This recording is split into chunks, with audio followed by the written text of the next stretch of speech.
ଅପକର୍ମରେ ଲିପ୍ତ ରହିଲେ ପାପ ବଢ଼ିବ। ପାପ ଆପଣଙ୍କର ବଢ଼ିଲେ ଆପଣଙ୍କୁ ଦଣ୍ଡ ମିଳିବ ବା ଶାସ୍ତି ମିଳିବ। ଶାସ୍ତ୍ର କ'ଣ କହୁଛି? ଯେ ପାଞ୍ଚଇ ପରମନ୍ଦ ତା ମନ୍ଦ ପାଞ୍ଚତି ଗୋବିନ୍ଦ, ତୋହର ମନ ତୋହର ଗୁରୁ ଉଦ୍ଧବ କେତେ ତୁ ପଚାରୁ। ଯଦି ଆପଣ କାହାକୁ ଅସୁବିଧାରେ ପକେଇବାକୁ ଯାଇ ଛୋଟ ଗାତଟିଏ ଖୋଳିଛନ୍ତି, ତାହେଲେ ଭଗବାନ ବା ଈଶ୍ୱର ଆପଣଙ୍କ ପାଇଁ ତାଠାରୁ ବହୁତ ବଡ଼ ଗାତ ଖୋଳିବେ। ପର ପୁରୁଷେ ମନ ଦେଇ ଯେ ନାରୀ ଏକାନ୍ତେ ରମଇ, ତାହାର ନାହିଁ ସୁଖ ଲେଶ ନରକେ ପଡ଼ିବେ ଅବଶ୍ୟ। ଭାଇର ଦୁଃଖେ ଯେଉ ଦୁଃଖୀ ସେ ପ୍ରାଣୀ ସଦାବେଳେ ସୁଖୀ, ତାହାକୁ ପୁଣ୍ୟବନ୍ତ କହି ଦେବଙ୍କ ସଙ୍ଗେ ସେଉ ଥାଇ।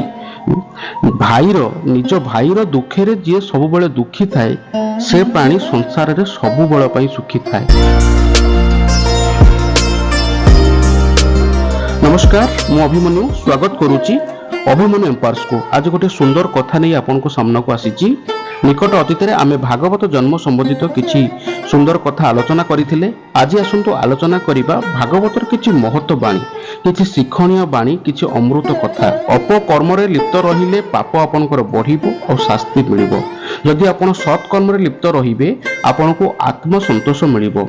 ईश्वरंकर प्रेम आस्वादन नकला पर्यंत जीवनर किछि मूल्य नाही। मनुष्य जो दुख और कष्ट भोग करे सेतिपई से सबु बेले ईश्वर को दायी करे, निज भाग्य को दायी करे। और भाग्य रे एमिति कर्मफल लेखा होईची जोतिपई आज मु ए दुख पाउची। भागवतरे भगवान श्री कृष्ण उद्धव को कहउचंती, कर्म कषणे देह बही प्राणी ता अवश्य भुंजई। अर्थात ज्ञानी लोक माने जहा सब भोग करती ताहा निज करिथिबा कर्मर फल बोली भाबिथांती, किंतु जो माने अज्ञानी से माने भाबंती जहा सब फल पाती, फल प्राप्ति करती तन्मध्यरु जेतेक सुख फल, सुख समय को निजर कर्म फल भली भाबंती। भल समय बा सुख समय को सदाबले निजर कर्म फल बोली भाबिथांती, किंतु जेतेबेले दुख समय आसे, दुख परिस्थिति आसे, से समय रे से माने भाबंती हमर भाग्य रे थिला। जेहु पांचई परमंद ता मंद पांचती गोविंद, तोहर मन तोहर गुरु उद्धव केते तू पचारू। ये हूँ सुंदर कथा भागवत रे लिखा जाइछि। जदि आज आपण कहा पई मंद चिंता करूचंती, काहाकू अबाटरे नउचंती किंबा काहा प्रति किछि खराब चिंताधारा रखिचंती, ए कथा मन रखंतु। आपणक पई आपणक कथा भगवान बुझिबे। जे पांचई परमंद ता मंद पांचती गोविंद, तोहर मन तोहर गुरु उद्धव केते तू पचारू। तोर मन होची तोर निज गुरु उद्धव, तू केते तू पचारू। जाहाकू रखिबे अनंत की करी पारे बलवंत, जेबे गोविंद आश्रे थिबो अनेक संकट तरिबो। जाहाकू अनंत रखिबे, जाहाकू भगवान श्री कृष्ण रखिबे, जाहाकू श्री जगन्नाथ रखिबे, ताकू बलवान लोक तार कोन करि परिबो। जेबे गोविंद आश्रे थिबो अनेक संकट तरिबो। जदि आपण श्री जगन्नाथ को पाद कमल रे निजको समर्पण करिसंती, भगवान श्री कृष्ण को शरण को जाइछंती, ताले आपनकर संकट कोन करिवो। ए मन स्थिर करिबारे गोविंद बिना किबा पारे, गोविंद जार चित्त थाई ता हृदय अमंगल काहे। ए मन स्थिर करिबारे गोविंद बिना किबा करे। जदि आपण मनकु मन सब स्थिर करि देबे, एटा मु करिवि सेटा मु करिवि, एटा भगवान करू नाहंती। जदि मनकु मन आपण सब स्थिर करिवे, भगवान आपण को कोन सहाय्य करिवे। गोविंद जार चित्ते थाई ता हृदय अमंगल काहे। जे सदा बेले भगवान को पाखरे समर्पित, भगवान को हृदय रे धारण करिसंती, भगवान श्री जगन्नाथ को धारण करिसंती, श्री गोविंद को धारण करिसंती, तार हृदय रे केबे अमंगल कथा आसीबनी, अमंगल केबे ता शरीर रे प्रवेश करि परिबो नाही। ए भागवत धर्मवाणी ब्रह्म समान परमाणी, जेहा शुणई श्रद्धारे भक्ति जन्मे ता अंतरे। ये भागवत होची धर्मवाणी, धर्म कथा। ये होची स्वयं ब्रह्म, ब्रह्म परि समान। जेकोसी लोक श्रद्धार सहित भागवतर समस्त कथा श्रवण करिवे, तांको हृदय रे तांको अंतर रे भक्ति जन्म हबो। दंडिबा शक्ति जार थाई तथापि क्षमा से करही, एमन पांचु थाई जाहा काले प्राप्त हुए ताहा। कुजन संगते आलाप केबे हे न करिब पाप, मिथ्या न कहिब वचन सत्य रे काटिब जीवन। कुजन संगते आलाप, कुजन माने जो माने खल प्रकृतिर लोक, सेमानक संगरे कोनोसी आलाप करिबेनी। मिथ्या न कहिब वचन, केबे मिथ्या वचन काहाकू कहिबेनी। सत्य रे काटिब जीवन, सबुबेले सत कथा कहिगिरी आपनक जीवन काटिबे। ପର ପୁରୁଷେ ମନ ଦେଇ ଯେ ନାରୀ ଏକାନ୍ତେ ରମଇ ତାହାର ନାହିଁ ସୁଖ ଲେଶ ନରକେ ପଡ଼ିବ ଅବଶ୍ୟ। ପର ପୁରୁଷ ଜଣେ ବିବାହିତ ନାରୀ ଯଦି ପର ପୁରୁଷ ସହିତ ରମଣ କରନ୍ତି ତାହାର ଜୀବନରେ କେବେ ସୁଖ ଲେଖା ନଥାଏ, ସବୁବେଳେ ନରକ ଯନ୍ତ୍ରଣା ଥାଏ। କୃଷ୍ଣ ଚରଣେ ଯାର ମନ ସଂସାରେ ଶ୍ରେଷ୍ଠ ସେଇ ଜନ ନାମ ଯା ମୁଖେ ସଦା ଥାଏ ଭକତ ମଧ୍ୟ ଶ୍ରେଷ୍ଠ ହୁଏ। ଭଗବାନ ଶ୍ରୀକୃଷ୍ଣଙ୍କ ଚରଣରେ ଯାହାର ସଦାବେଳେ ପାଇଁ ମନ ଥାଏ ସଂସାରରେ ସେଇ ହେଉଛି ସବୁଠାରୁ ଶ୍ରେଷ୍ଠ ଜନ, ସିଏ ହେଉଛି ସବୁଠାରୁ ସୁଖୀ ଜନ, ସିଏ ହେଉଛି ସବୁଠାରୁ ଧନୀ ଜନ। ନାମ ଯା ମୁଖେ ସଦା ଥାଏ ଭକତ ମଧ୍ୟ ଶ୍ରେଷ୍ଠ ହୁଏ। ଭଗବାନଙ୍କର ଯେତିକି ଭକ୍ତ ଅଛନ୍ତି ସମସ୍ତ ଭକ୍ତମାନଙ୍କ ମଧ୍ୟରେ ସେ ହେଉଛି ଶ୍ରେଷ୍ଠ ଭକ୍ତ। ଭାଇର ଦୁଃଖେ ଯେହୁ ଦୁଃଖୀ ସେ ପ୍ରାଣୀ ସଦାବେଳେ ସୁଖୀ ତାହାକୁ ପୁଣ୍ୟବନ୍ତ କହି ଦେବଙ୍କ ସଙ୍ଗେ ସେଉ ଥାଇ। ଅତି ସୁନ୍ଦର କଥା। ଭାଇର ଦୁଃଖ ଆଉ ସୁଖରେ ଯେଉଁ ଭାଇ କାନ୍ଧ ଦିଏ, ଯେଉଁ ଭାଇ ସାଥ ଦିଏ ତାଠାରୁ ସୁଖୀ ଆଉ ସଂସାରରେ କେହି ନାହାନ୍ତି। ଏ ହେଉଛି ଭାଗବତର ଅତି ଅମୂଲ୍ୟ କଥା। ତାକୁ ଥରେ ବୁଝିବା ପାଇଁ ଚେଷ୍ଟା କରନ୍ତୁ। ଭାଇର ଦୁଃଖରେ ଯିଏ ସଦାବେଳେ ଦୁଃଖୀ ରହିବ ତାହେଲେ ତାଠାରୁ ସୁଖୀ ଲୋକ ଆଉ ସଂସାରରେ ନାହିଁ। କାହିଁକିନା ଆପଣଙ୍କର ବଡ଼ ମିତ୍ର ହେଉଛି ଆପଣଙ୍କ ଭାଇ।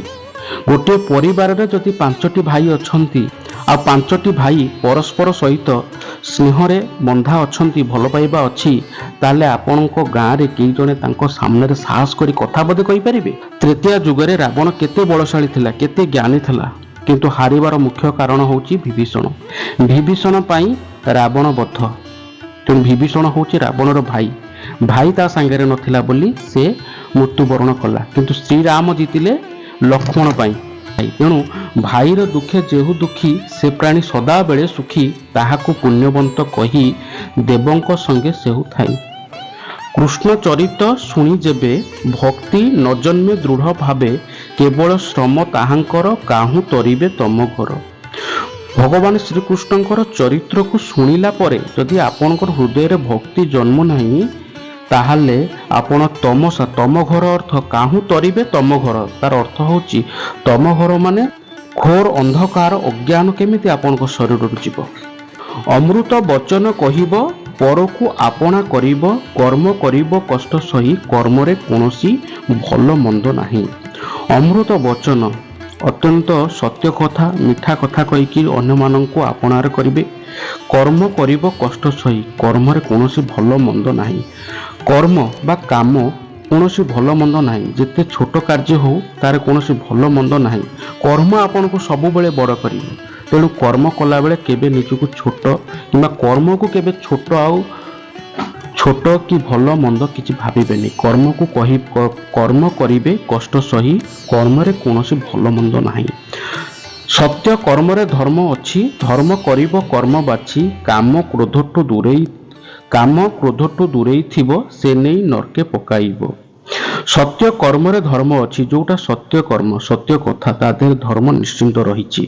ଧର୍ମ କରିବ କର୍ମ ବାଛି, ଧର୍ମ ବି କରିବେ କିନ୍ତୁ କର୍ମକୁ ବାଛିକିରି। କର୍ମ ଅର୍ଥ ନୁହଁ ମୁଁ ଚୋରି କରିବି, ଚୋରି କାର୍ଯ୍ୟ ମୋତେ ଆସୁଛି ମୁଁ ଚୋରି କରିବି, ଚୋରି କଲେ ଧର୍ମ ନଷ୍ଟ ହେଇଯିବ। ତେଣୁ ଧର୍ମ ଯୋଉଥିରେ ଥାଏ ସେଇ କର୍ମ ଆପଣ କରିବେ। କାମ ଆଉ କ୍ରୋଧଠୁ ଦୂରେଇବେ, ନହେଲେ ଆପଣ ନର୍କରେ ପଡ଼ିବେ। ପର ସ୍ତ୍ରୀ ଅପତ୍ୟ ଧନ ଯେ ପ୍ରାଣୀ କରଇ ହରଣ ସେ କାଳ ପାଶେ ବନ୍ଧା ହୋଇ ସତ ନରକ ଭୋଗଇ। ପର ସ୍ତ୍ରୀ ଆଉ ପର ଧନକୁ ଯେଉଁ ପ୍ରାଣୀ ହରଣ କରେ, ଯେଉଁ ପ୍ରାଣୀ ଚୋରି କରେ, ସେ ସଦାବେଳେ କାଳର ଜାଲରେ କାଳର ପାଶରେ ବନ୍ଧା ହୋଇଥାଏ। ଜେନର ପଶୁ ପକ୍ଷୀମାନ ପ୍ରାଣେ ବଧ କରେ ଯେ ଜନ ତପତ ତୈଳରେ ତାହାର ରନ୍ଧନ ହୁଅଇ ଶରୀର। ଅତି ସୁନ୍ଦର କଥା ବନ୍ଧୁ। ଯଦି ଆପଣ ନର ପଶୁ ପକ୍ଷୀମାନଙ୍କୁ ବଧ କରିକିରି ତାକୁ ଆପଣ ଭୋଜନ କରୁଛନ୍ତି, ପ୍ରାଣୀମାନଙ୍କୁ ବଧ କରିକିରି ଆପଣ ଚିକେନ ହଉ ମଟନ ହଉ ତାକୁ ଯେଉଁ ଆମେ ଖାଉଛୁ ଭକ୍ଷଣ କରୁଛୁ, ଭାଗବତରେ ଲେଖା ଅଛି ଯେ ତପତ ତୈଳରେ ତାହାର ରନ୍ଧନ ହୁଅଇ ଶରୀର। ଆପଣ ଯେତେବେଳେ ମୃତ୍ୟୁବରଣ କରିବେ ଆପଣଙ୍କ ଶରୀରକୁ ମଧ୍ୟ ସେଇ ଗରମ ତୈଳରେ ରନ୍ଧା ହେବ। ଗରମ ତୈଳରେ ଆପଣଙ୍କ ଶରୀରକୁ ପକାଇକି ଆପଣଙ୍କୁ କଷ୍ଟ ଦିଆଯିବ। ପର ଦ୍ରବ୍ୟକୁ ଯେ ଚୋରାଇ 7 ଜନ୍ମ ଦୁଃଖ ପାଇ ପିତା ମାତାଙ୍କୁ ଦୁଃଖ ଦେଇ ନରକ ଯାତନା ଭୋଗଇ। ଯେଉଁମାନେ ଚୋରି କରୁଛନ୍ତି ସେଇମାନଙ୍କ ପାଇଁ ଏ କଥା କୁହାଯାଇଛି ଭାଗବତରେ। ପର ଦ୍ରବ୍ୟକୁ ଯେ ଚୋରାଇ, ପରର ଦ୍ରବ୍ୟ ମାନେ ପର ଧନକୁ ଯୋଉ ଲୋକ ଚୋରି କରିଥାଏ 7 ଜନ୍ମ ପର୍ଯ୍ୟନ୍ତ ସେ ଦୁଃଖ ପାଏ। ପିତା ମାତାଙ୍କୁ ଦୁଃଖ ଦେଇ ନରକ ଯାତନା ଭୋଗଇ। ଯୋଉ ଲୋକ ନିଜର ପିତା ମାତାଙ୍କୁ ଦୁଃଖ ଦିଏ ତାଠାରୁ ନରକ ସେ ସଦାବଳ ପାଇଁ ନରକ ଯାତନା ଭୋଗିଥାଏ। ଏ କଳି କାଳେ ନାମ ସାର ନାମଟି ସାକ୍ଷାତ ଈଶ୍ୱର। କୃଷ୍ଣର ନାମ ଯେ ଗୁଣନ୍ତି ଅଥବା ଶ୍ରବଣ ଶୁଣନ୍ତି ତାଙ୍କର କଥା କି କହିବା ତାଙ୍କ ସମାନ ଅଛି କିଏ ଅବା। ଏହାର ସୁନ୍ଦର କଥା, ଏ କଳି କାଳରେ ନାମ ହେଉଛି ସାକ୍ଷାତ ଈଶ୍ୱରଙ୍କର କୃଷ୍ଣଙ୍କର ନାମ। ଯେ ସଦାବେଳେ ନାମକୁ ଶୁଣନ୍ତି ଭୋଜନ କରନ୍ତି ସେ ତାଙ୍କ ପରି ଏ ଦୁନିଆରେ ତାଙ୍କ ପରି ସୁଖୀ ଲୋକ, ତାଙ୍କ ପରି ଧନୀ ବ୍ୟକ୍ତି, ତାଙ୍କ ପରି ଲୋକ ଏ ଦୁନିଆରେ କେହି ନାହାନ୍ତି। ପରମ ଶାସ୍ତ୍ର ଭାଗବତ ଅଭ୍ୟାସ କରୁଥିବ ନିତ୍ୟ। ପରମ ଶାସ୍ତ୍ର ସବୁଠାରୁ ବଡ଼ ଶାସ୍ତ୍ର ଆଉ ସବୁଠାରୁ ମହାନ ଶାସ୍ତ୍ର ହେଉଛି ଭାଗବତ। ତାକୁ ପ୍ରତ୍ୟେକ ଦିନ ଅଭ୍ୟାସ କରିବେ। ଆଶା କରୁଛି ଭାଗବତ ସମ୍ବନ୍ଧିତ ଏହି ମହାନ କଥା ଆପଣଙ୍କୁ ଭଲ ଲାଗିଥିବ। ଯଦି ଆପଣଙ୍କୁ ଭିଡ଼ିଓଟି ଭଲ ଲାଗୁଛି ତାହେଲେ ଲାଇକ୍ କରନ୍ତୁ ଆଉ ସେୟାର କରନ୍ତୁ। ଯଦି ଆମ ଚ୍ୟାନେଲକୁ ଆପଣ ସପୋର୍ଟ କରିବା ପାଇଁ ଚାହିଁବେ ତାହେଲେ ସବସ୍କ୍ରାଇବ୍ କରିବେ। ଏହିପରି ପ୍ରକାରର ସୂଚନା ପ୍ରଥମେ ପାଇବା ପାଇଁ ଯଦି ଚାହୁଁଛନ୍ତି ତାହେଲେ ଆପଣ ନୋଟିଫିକେସନ ଆଇକନଟାକୁ ଅନ୍ ରଖିବେ। ଆଜି ପାଇଁ ରହୁଛି। ନମସ୍କାର। ଜୟ ଶ୍ରୀ ଜଗନ୍ନାଥ।